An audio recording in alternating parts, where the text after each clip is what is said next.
आणि news top 9 मध्ये या काही राजकीय घडामोडी जाणून घेतल्यानंतर आता बघणार आहोत 9 मोठ्या बातम्या।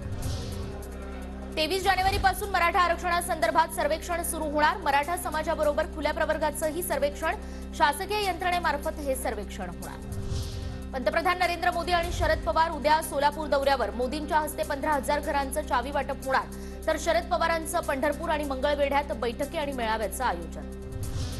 पत्राचाळ प्रकरणात संजय राऊतांची आज सुनावणी। मुंबई सत्र न्यायालयामध्ये संजय राऊतांसह प्रवीण राऊतही हजर राहणार। महाविकास आघाडीसोबत जागा वाटपासंदर्भात चर्चा। काही दिवसात जागांबाबत शिक्कामोर्तब होणार, लवकर यादी जाहीर करणार। महाराष्ट्र काँग्रेस प्रभारी रमेश चेन्नीथला यांची माहिती। उद्या माझ्या जागी कोण खासदार असेल सांगता येत नाही। भविष्यात कुणाचा नंबर लागेल हेही सांगता येत नाही।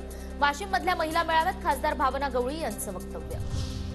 अमरावतीमध्ये आज काँग्रेसची पश्चिम विदर्भाची पहिली आढावा बैठक। प्रभारी रमेश चेन्नीथला, पटोले, थोरात आणि वडेट्टीवार उपस्थित राहणार। शिवसंग्राम संघटना लोकसभेच्या 3 जागा लढवणार। विधानसभेसाठी महायुतीकडे 12 जागांची मागणी करणार। शिवसंग्राम संघटनेचे अध्यक्ष तानाजी शिंदे यांची माहिती। बीडमध्ये विधानसभेला ज्योती मेटेंना उमेदवारी देण्याचाही निर्णय। मुंबईमध्ये आज अजित पवार गटाच्या महिला पदाधिकाऱ्यांचा निर्धार मेळावा। अजित पवारांच्या उपस्थितीत षण्मुखानंद सभागृहात मेळावा होणार। रविकांत तुपकरांना शेगाव लोहमार्ग पोलिसांची नोटीस। उद्याच्या मलकापूर रेल्वे रोको आंदोलनाच्या पार्श्वभूमीवर ही नोटीस। नोटिशीनंतरही तुपकर आंदोलनावर ठाम। शेतकऱ्यांच्या विविध प्रश्नांवरून तुपकर आक्रमक।